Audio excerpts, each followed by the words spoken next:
Welcome to another episode of the BigFooty Tigercast, and I've just realised I've potentially jinxed us as per the message you sent me, Kocho, during the day with the intro with Sam Lloyd from 45 to win the game against the Swans, and we're coming up against him this week, so if anything like that happens, I will wear that squarely on my shoulders, that it's my fault that if anything like that occurs. But welcome to another show on the back of another good win. I've just come back from the Richmond Union Bowling Club as part of the Player Sponsorship Night, so we'll get to that a bit shortly. But we've also got two special guests on. Our first guest is a man of many voices, and we might hear a few of those later on. Rodney Dangerfield, welcome back. How are you, Michaels? Good to hear you, mate. Yeah, going well yourself? Very good, thank you. That's the way. And our second guest is coming back for his second appearance. Shadowthorn, welcome to you. Hey, how you going? Going well yourself? Excellent. That's the way. Thanks for coming on at a later time slot than usual, guys. Much appreciated. But yeah, like I said at the start, I was spending a bit of time down at the Bowls Club with Captain Blood 17, CF Tiger 74, Kiwi Tiger was there. So it was a good night. I was able to spend some time with young Luke English. He was my assigned player, and he's just a really genuine, nice bloke. So doesn't like golf compared to some of the rest of the boys. He's no good at that, he reckons. But yeah, he's got family and partner over in Perth, and they come over and see him every couple of months, and he's really enjoying his time. He was rapt to get drafted, and you couldn't meet a nicer young kid. So for anyone else who's lucky enough to win the prize to go to any of these functions and you're with Luke English, he's always up for a chat by the look of it, and I'm sure you'll have a great time. So thank you to Wacky Tiger for putting all this on as well, organising it all.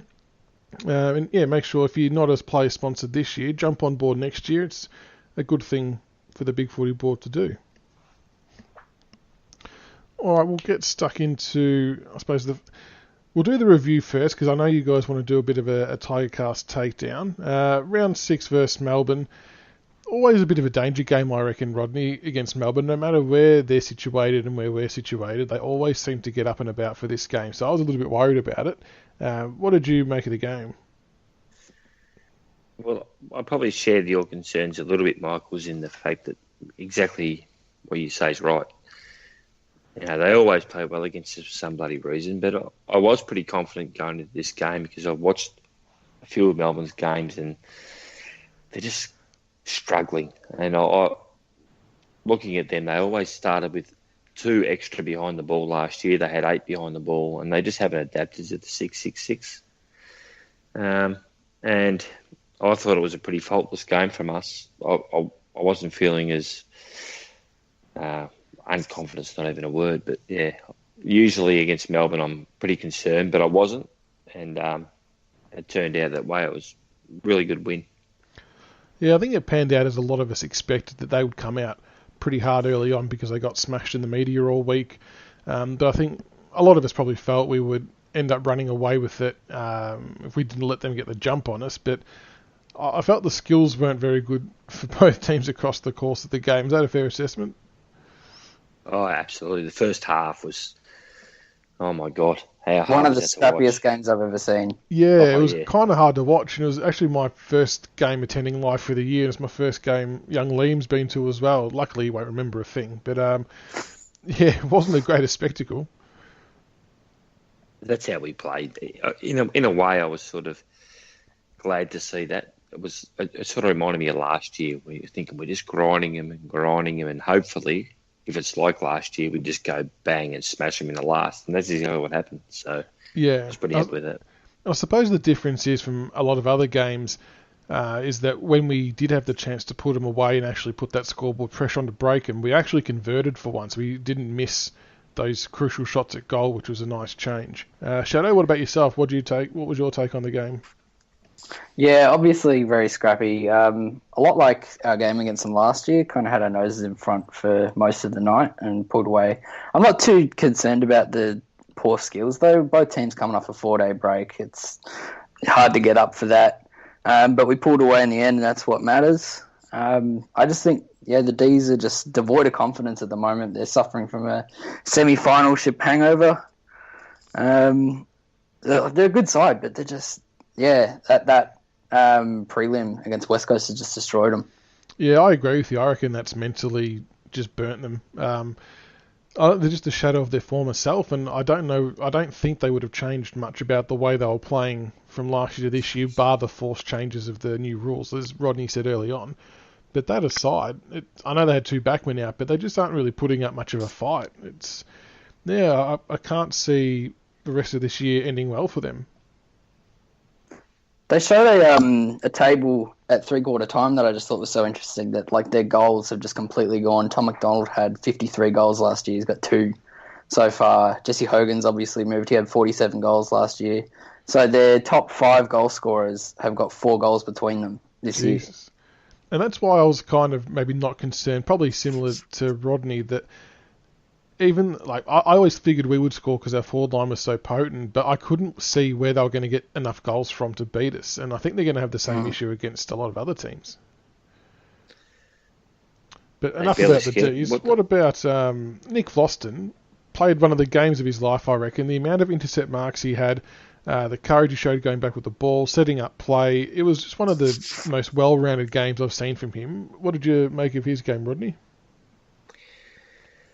Well, I mean, I've always been a massive Nick Vlauston fan, but I just think, in a funny way, Rance being out injured is the making of Nick Vlauston. He's underrated by so many of the other fans of other teams. But I think with Rance out, it's made him the man. And a lot of people saying it's Grimes, but Grimes has always been a gun. But Vlauston's just an unbelievable at reading the game, intercept marking. And I think at the end of it, we're going to end up with 3 Rances, basically. When Rance comes back, we're going to have Rance, Grimes and Vlauston. And what more can you want? We're in an incredible position with our defence. And that's not even factoring in guys like Hooley, McIntosh, these types of guys. But those 3 are very special players. Yeah, the ability to read the ball the way they do. And I mean, a lot of it probably comes down to our team pressure as well, to force teams to kick the ball where our defenders want it. But yeah, they're kind of faultless with the way they go about it. It's quite good to watch. And a lot of people have sort of compared Vlauston as a Luke Hodge type general down back, and I can now sort of start to see the resemblance. I'm not saying he's going to turn out to be as good or as successful as Luke Hodge was. We'd love him to, obviously, but just the way he sort of patrols that back 50 is pretty good to watch. Great player. And I think the man of the moment in the game against Melbourne, without doubt, was Sydney Stack. What a game. Not high in terms of possessions, but that doesn't really necessarily mean a hell of a lot. The screamer he took, he ironed out Jack Viney, one of the biggest bumps we've seen for maybe 10 years, potentially, that was legal. And then he follows up with a barrel down the line out of defence. And the standing ovation he got from the crowd coming off the ground will be something no doubt he'll never forget. And he had a smirk from ear to ear. Shadow, you must have been pretty impressed with the way young Sydney Stack went about it. He is a gun. I love him already. He's so good. Imagine if he wins the Rising Star this year. The media would go absolutely berserk because we got him for free. You can just imagine Robbo just crying, how can the Rising Star winner go to a club that's won a premiership and made a prelim for free? It's not fair. Why couldn't he have gone to Carlton or Essendon? It would be it would just add to the greatest heist of all time if he won the Rising Star. It'd be incredible. And yeah, like he only had 12 disposals, but he's such a good kick of the footy. He had 100% efficiency from those 12 disposals, and just it's the things like that mark and the bump that just make him stand out. Yeah, and the 100% efficiency is such a vital thing. I mean, very rare these days someone will have 10 plus disposals and go at 100%. I think the one bit of play that stood out for me, besides those highlighted ones earlier, was in the last quarter, I think it was, when he had the ball deep in the back line, spun around a bloke and just did a nice little looping handball over to Grimes, who kept running. Just the poise and his vision and awareness is pretty good for a guy playing, his 4th or 5th game. Yeah, he's just, he's something else. And like Jack Ross looks like a 100 gamer, but so does Stack. And by the end of the year, we could be saying Yaron who? Possibly. I mean, Stack could be the player we wanted Yaron to be, but probably a bit more physical and a bit tougher. Mm. The only sour note to come from the game was obviously Riewoldt injuring the PCL, and he's out for, depending on when Tom Brown posts how long he's out for, we'll go by that. He seems, I think it's for 6 to 8 weeks, which is a bit disappointing. Besides the injury itself, did you guys see how that media bit played out with Tom Brown claiming he had sources saying X, Y, and Z, and then Jack Riewoldt pretty much shot him down? Did you guys see that?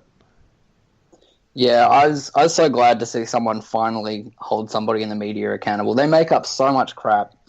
And I think another reporter was doing it when he had the other injury in round 2. And it's just nice to see him stand up and not let them just, use their X-ray vision to determine how many weeks he's going to be out for.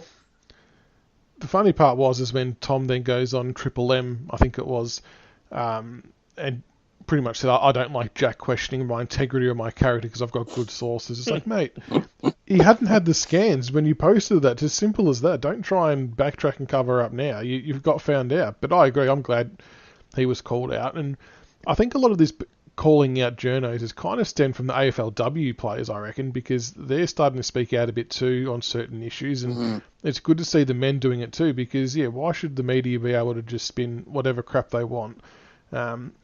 And as a lot of people have put out there, all we want them to do is just to report the facts. Don't worry about being first if it's bullshit. Just report it correctly and everyone's going to be happy. But no, sad to lose Jack, but good to see him taking it up to him on social media. And Todd Goldstein, he backed him up last night, actually. So he backed Jack up? Yeah, he was just saying, similar experiences. And then I was watching AFL 360 before, and Jack was on there with Adam Treloar, and Adam Treloar said that, the big drama about when he didn't sign with Richmond and all that sort of stuff. He swears, he said, I was sitting in a cafe having a meal, having a coffee, and it was tweeted that I was in another cafe having another coffee talking to another club, and I was reading it at the same time thinking, the hell are they talking about? They were just completely making it up. So, yeah, they need to be held accountable. Yeah, they definitely do. And, they go through courses or do whatever to get media accreditation, but I feel like they're just taking the piss sometimes with some of the stuff they report. Yeah. But, unfortunately, they're probably going to keep doing it. But, of course they will. And I think, unfortunately, tonight, Captain Blood mentioned it to me that Riewoldt was unsuccessful in trying to overturn his fine as well for that alleged chicken wing tackle. So he's cost the club 10 grand. Yeah. I'm sure the boys he's are not happy about that either, Jack. He reckons it just and I agree with him. He said it made him, it's not the type of player he is. He's not worried about the fine, but it's more the look on his record. I didn't do that. Yeah, I think that's a fair call. It wasn't a malicious act he was doing. I think he was just trying to stop him from grabbing the ball. Yeah, that's what he said. Exactly what he said.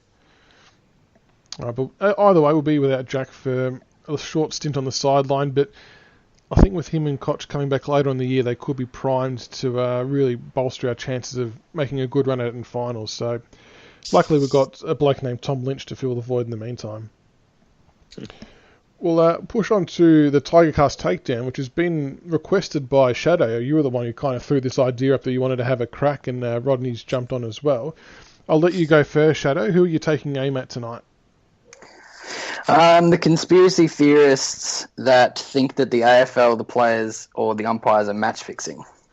All right, you've got 2 minutes on the clock, and your time starts now. All right, I'm only going to say this once.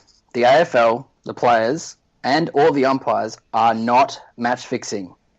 Whether it's for betting purposes, which is, by the way, incredibly illegal, or to make a better competition, which would destroy the integrity of the league if that got found out, it simply is not happening.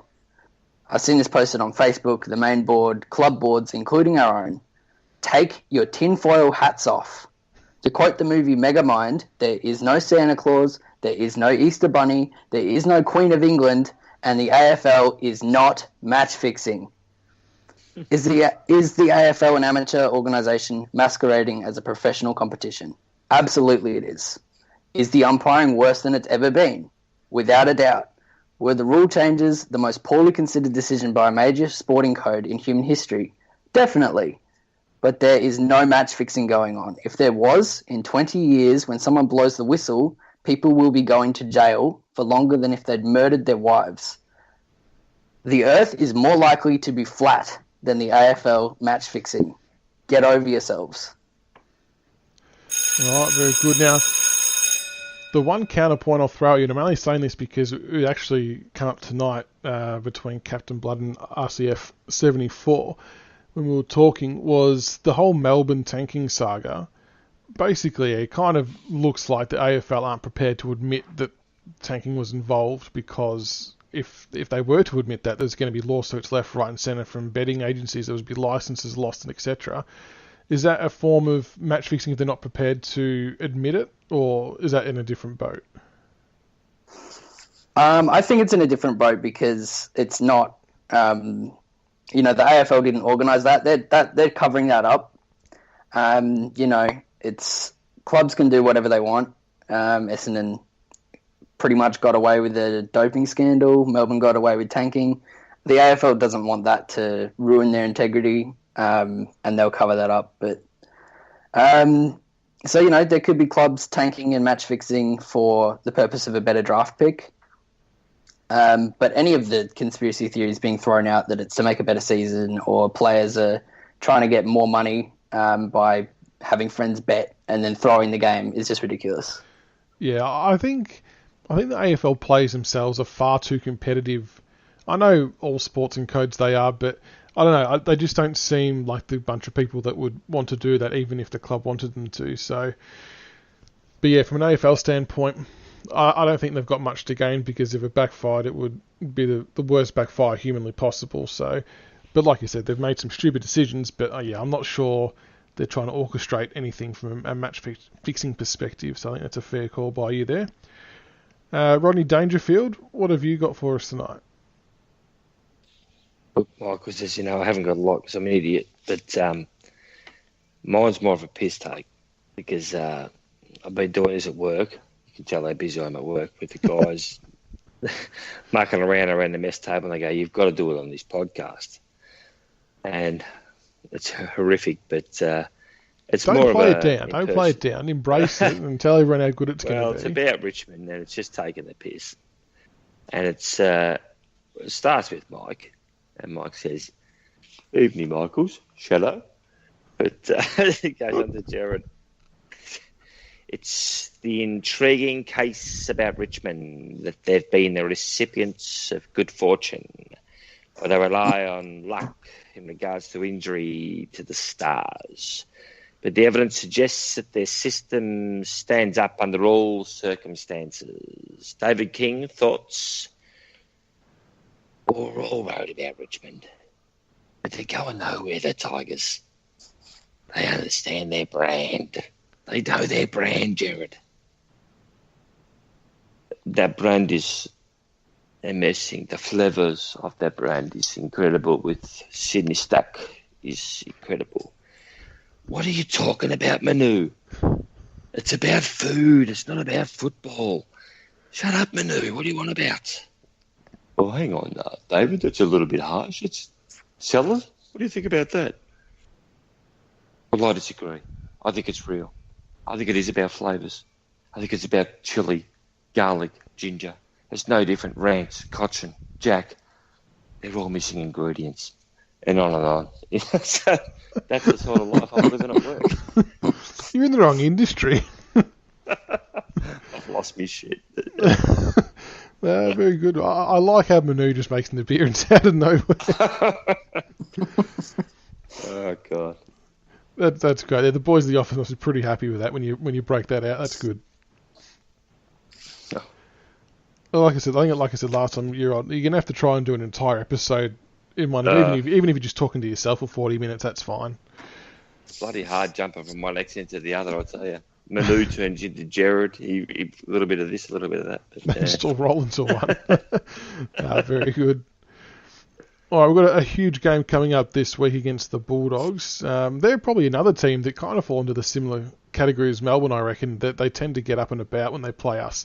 I reckon I say this for most teams. I reckon it stems from when we were shit, that most teams pegged us as a team they can beat if they were having a bad run, and I think it's just stayed that way. Doggies this week, Shadow. Big game at Marvel. How do you think we're going to go there, especially after playing there recently against the Swans? Do you think that's going to keep us in good stead for this game? Yeah, obviously it's going to help. I'm not too concerned anyway, even if we hadn't had the game at Marvel.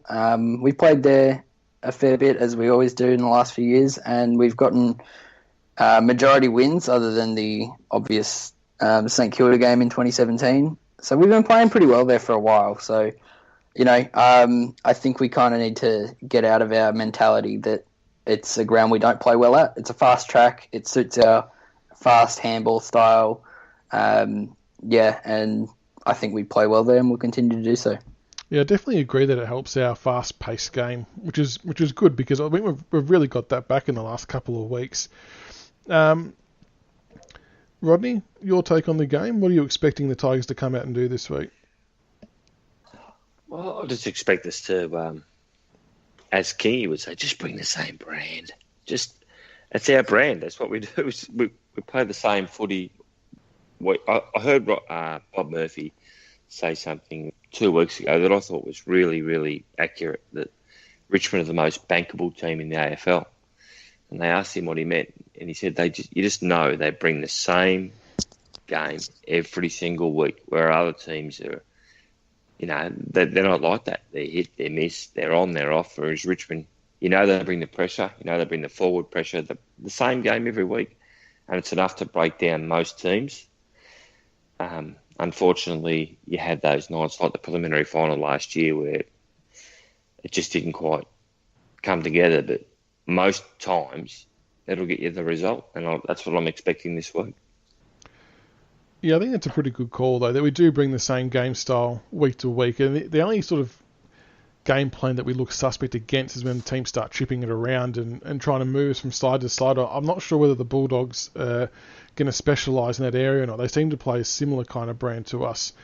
I know we've been inaccurate, but they've had a pretty bad habit of being inaccurate as well. So I think this game's just going to come down to who can make the most of their chances, really. I know that sounds pretty simplistic, but for two teams who sometimes or often struggle in front of goal, it's going to play a pretty pivotal part to get the scoreboard pressure on early. And if we do that, I think we can sort of make them crumble. A couple of key matchups that are going to be interesting ones to watch. Tom Lynch and Aaron Norton. Young Norton's doing pretty well, I think, on playing as a defender, and Lynch is going to have to be the main man for us now, which I don't think he's going to have an issue with, given that was the role he played while at the Suns. How do you think Big Tom's going to go, Shadow?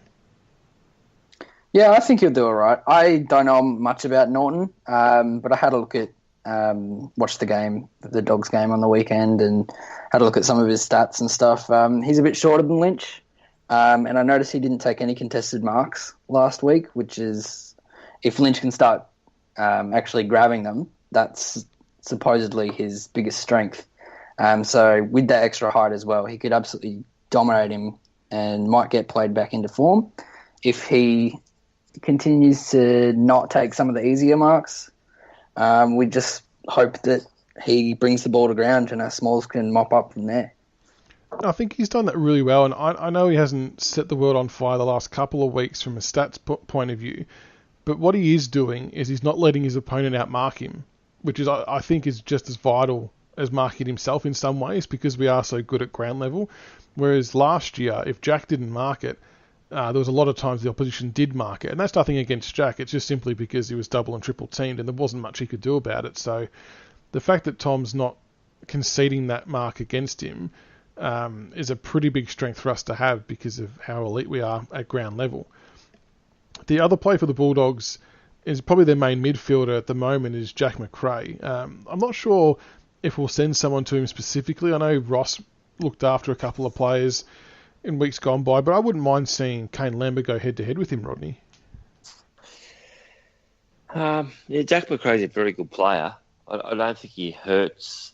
He's a funny one. He's an accumulator, he's isn't he? hard. He's not damaging. Yeah, he is.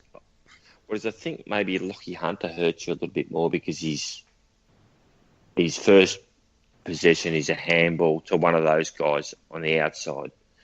So he'd be the sort of player I'd be looking to probably quell a little bit more than Jack McRae. You could let Jack McRae accumulate the ball, but I think Lockie Hunter causes a little bit more damage with releasing players with handballs, and he gets 30 a week. And we're not real big on tagging, as you know. We're not we're stopping the opposition players. So, yeah, it'd be interesting to see how we go about it. And then you've got Bontempelli as well, who's probably going to spend a bit of split time forward and midfield, kind of similar to what Dusty does, I guess. When he plays forward, though, what do you see as the likely matchup for him? When he goes forward, Bont? Yeah. Probably, it's hard. He's a very hard matchup. Probably Grimesy, I reckon, or Broad. But, yeah, probably Broad, actually, because Grimesy's playing more of a role of the interceptor as well. So I'm pretty happy to play Broad on him. Broad's actually quite a bit taller than I thought after seeing him tonight, just as a bit of a side note. How tall is he, you reckon? 6'2", 2-ish? Yeah, about that. But I thought he was, I thought he was a bit shorter for some reason. But I suppose that's probably because he's always standing next to blokes who are bigger than him. And the other player who I want to keep an eye on is one of our former players, and Sam Lloyd.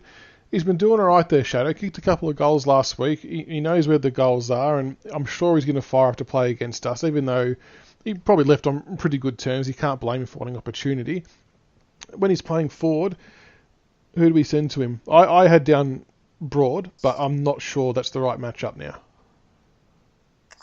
Yeah, I don't mind the Broad matchup. I actually, on Bontempelli, I wouldn't mind having McIntosh maybe try having a roll with him, following whether he's midfield or forward, because he's got the height and the pace to go with him, and then frees up Broad to maybe play on Lloyd. They're both really good marks. Obviously, Broad's probably got a little bit more height, so that might help there. But Broad's just, like McIntosh, he's got pace as well. He's kind of, he's more of the Grimes mould of defender, so he can play the lockdown role on Lloyd if he's getting too many crumbs. But I suppose even if Lloyd kicks 5 goals, at the end of the day, one of those two players out of Broad and Lloyd has a premiership medal and the other doesn't. So who's the real winner there? And he's got a pretty good photo to show that medal as well, I've heard. But no, it's the thing. Lloyd can turn a game on its head, so it'll be interesting to see how he goes. He's a good player, and you absolutely can't blame him for leaving. No, for he's sure. best 22 there. Yeah, definitely. And yeah, it'll be sad to see him in another team's colours, but yeah, it is what it is. We've got one. I don't think we will. It's not one of those splits that was because he was money hungry or anything like that. It was simply just a circumstance thing where we had other players coming in and you have to make some delistings at the end of each year or trades and all that kind of stuff. I'd be shocked and disappointed if we booed him, to be honest, because he's done nothing wrong by us. Yep, agreed. And you already get in trouble off the AFL police for booing either, so... Yeah, they'll be all over it. We'll all have bucks telling us to calm down. We've obviously got the one forced change this week with Rewalt coming out of the team. I went to the VFL game on the weekend. I personally think Bolton is an absolute Monty to come in. He was absolutely on fire. I think he had about 11 tackles, played in the midfield. It was all over the ground. So is that without? Yeah, do you think Bolton's the one to come in, or is there anyone else you would like to see come in for Jack? Go ahead, Shadow. You go first, mate. Obviously another one that's kind of been on the edges for a while, Townsend. I love him to death. I wear 21 on my Guernsey with the footy. But Bolton, what a response to getting dropped. For Jack, I think he comes straight back in. No doubt about it. And we play the same team that we had against the Swans. And just on Townsend, he actually played a pretty good game as well and spent a bit of time in the midfield. And I felt like he was a big reason why we got ahead in the third quarter in the VFL with just his leadership and his ball-winning ability. So he might not be far off getting a call-up depending on how injuries happen and stuff like that. So, yeah, he did have a good game. Rodney, who's your change for Jack Rewalt? Well, my answer is pretty much the same as Shadow's. I think Bolton will come in because he deserves to come in. But I'm pretty sure Town will be well in discussions. I'll never forget Jack saying last year how much he loved playing with Townsend because he just blocked blocked it and opened up the leading avenues and blocked the second man up to the spoil and all these sorts of things. And I'm thinking, well, that's what Lynch needs. So I reckon he'd be well in calculations to play that selfless type of role, if that's the way they're looking at it. But I'd say they'd play Bolton first, but I'd say Tanner would be well in calculations for the next few weeks for that role. Yeah, I agree. And on the Bolton one, I think I tweeted or I posted on the board, I can't remember which one it was, but for me, his performance in the VFL was a very mature performance. He could have quite easily gone back there after being dropped for no real form reason. It was just because someone else was coming back in. And he could have just gone into his shell a little bit and had a bit of a form slump on the back of it. But to stand up like he did showed real maturity. And I think he's going to thrive coming back into the team if he's selected. So, and his forward pressure's been good. He's passing the ball off really well. He's got good vision, and he knows where the goals are. So I think it makes sense, and we can just play Lynch down forward with Caddy and Dusty rotating through there as well, I reckon. This will sound outrageous, but he really, really reminds me of Eddie Betts when he started at Carlton. Let's just hope it ends up that way. Geez, I'd be pretty happy if he ends up anywhere near that. Betts is, yeah. Would not complain about that. Even if he was half of what Betts was, he wouldn't complain about it. He's a genius with the ball.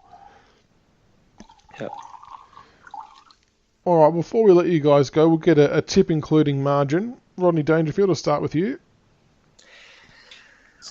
Well, I'm pretty confident, I think, just because of what I said before, that we just have that same, well, as King would call it, the brand, but we have that same thing every week where we just play our system, and it's enough to overcome most teams, and I think the Bulldogs are a hard matchup because I sort of think we modelled a lot of our game on them from 2016, the way they played, but they haven't really been able to get back to that.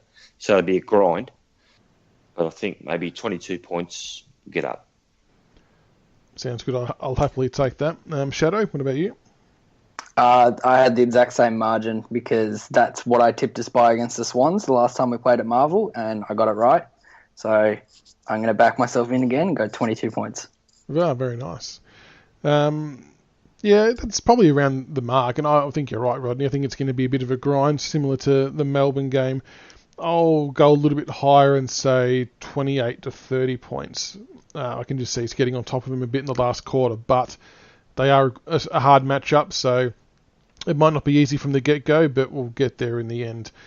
And who would have thought, with the injuries we've got, after this round, if we win and a couple of other results go the way they should, that we could potentially be sitting fourth. I mean, I don't think anyone would have predicted that happening with the players we've got out at the moment. Great result. That's a great result if that happens. I almost hope we don't, because we can keep flying under the radar that way. Yeah, I like that too. Yeah, and because it's just everything's still close enough, isn't it, that it wouldn't be the worst thing in the world or the end of the world if we did lose it. With how close the season is, but I think it's just a remarkable show of character with the boys that are playing. With how we've gotten ourselves currently sitting in 8th and could be 4th. So big game for the Tigers this week. Reminder, we're playing on Saturday night at Marvel Stadium, 7:25 p.m. Should be a cracking game, and hopefully the boys get up again. Rodney Dangerfield and Shadowthorn, thanks so much for coming on, guys, at a late time frame. Very much appreciated. No worries. Thanks for having us. No dramas. Very good, mate. Till next time, go Tigers. Thank you for listening to another episode of the Richmond BigFooty Tigercast. Be sure to subscribe to the podcast on iTunes and YouTube so you can follow all the roast and toast, the reviews and previews, and all topics Richmond. Also keep an ear out for our special episodes of interviews with past players. Go Tigers.